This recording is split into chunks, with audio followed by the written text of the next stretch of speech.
Welcome back.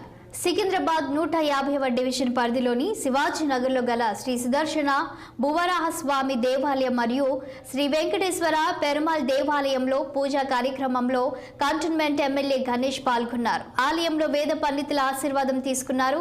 నియోజకవర్గ ప్రజలందరూ సుభిక్షంగా సుఖ సంతోషాలతో ఉండాలని, నియోజకవర్గం అన్ని విధాలుగా అభివృద్ధి చెందాలని ఆ భగవంతుణ్ణి ప్రార్థించానని తెలిపారు.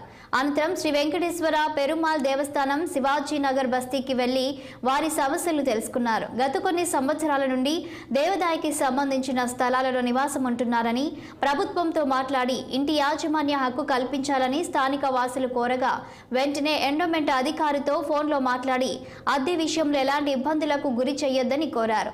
వాళ్ళ ఇంటి యాజమాన్య హక్కుల గురించి ముఖ్యమంత్రి మరియు దేవాదాయ శాఖ మంత్రి మరియు ఇన్ఛార్జ్ మంత్రులతో చర్చించి వారి సమస్యకు శాశ్వత పరిష్కారం చూపిస్తానని హామీ ఇచ్చారు.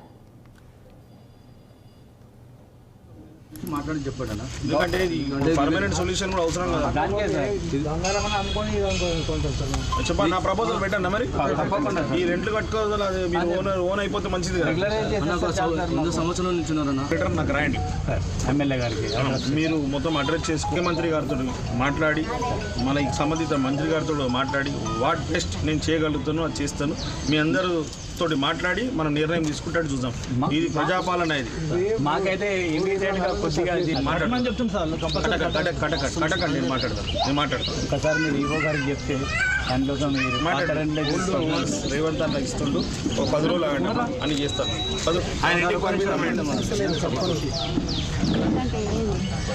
నమస్తే, నేను శ్రీ గణేష్ మాట్లాడుతున్నాండి. నేను ఇక్కడ ఓనేరుకు వచ్చాను. ఇప్పుడు మీరు వీళ్ళకి లెటర్ ఇచ్చారంట కదా, ఎన్హాన్స్మెంట్ ఆఫ్ రెంట్, ఇవన్నీ ఆపండి. నేను ముఖ్యమంత్రి గారితో మాట్లాడి వీళ్ళకు మీరు కూడా ఒక ప్రపోజల్ పెట్టండి. వీళ్ళు ఇది కొనుక్కోవడానికి సిద్ధంగా ఉన్నారు. అది మీరు కూడా ఒక చెప్పండి. మీరు మాట సాయం చేయండి వీళ్ళకి.